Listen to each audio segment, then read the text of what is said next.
Hugo, changement de planning, vous risquez d'aller bosser à Balme, là, à 3 ou 4 personnes, à démonter l'écurie. Est-ce que tu as des sens dans ton 4x4?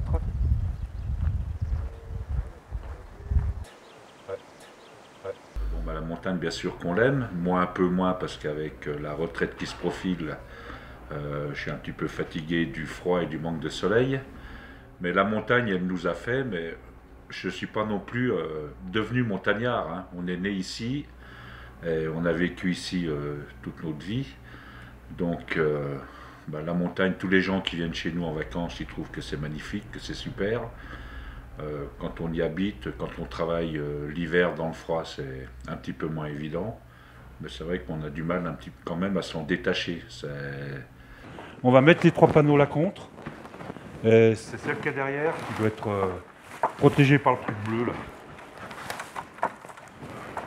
Ça c'est une luge ancienne, ça, familiale, 10 personnes dessus. Bah, moi j'ai la chance d'avoir un ou deux ouvriers qui travaillent de temps en temps la pierre. Il faut reconnaître que c'est un produit cher à la pose. Donc, mais moi si on parle du bâtiment, de toute façon c'est le bas en pierre, même à l'intérieur, et le haut en bois. Ça je déroge pas.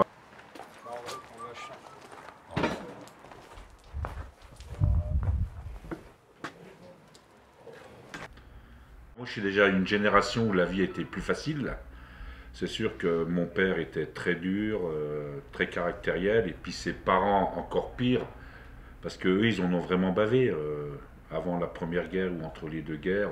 C'est un peu généralisé, hein, mais le fait de cette montagne, de ce froid, toi, quand tu plantes les patates au mois de juin, alors que vous les récoltez presque, et puis que là, ça arrive maintenant, il faut tout rentrer les jardins, faut tout fermer les maisons, c'est sûr que ça force sûrement un caractère, hein.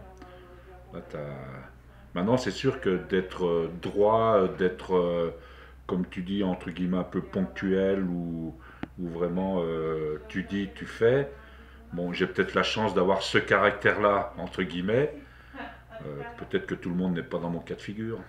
Mais moi, ma vie, c'est vrai que la vie à la maison, quand j'étais chez mes parents, c'était pas facile et j'ai peut-être gardé ça. En plus, on essaye d'être franc, de dire ce qu'on a à dire. Il y en a beaucoup qui détournent, qui passent par derrière.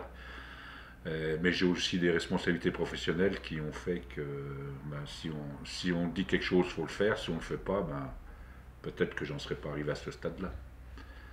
Des fois, il faut rester un petit peu humble, hein, tout en ayant des. Enfin, moi, tout en ayant fait ce qu'on a fait.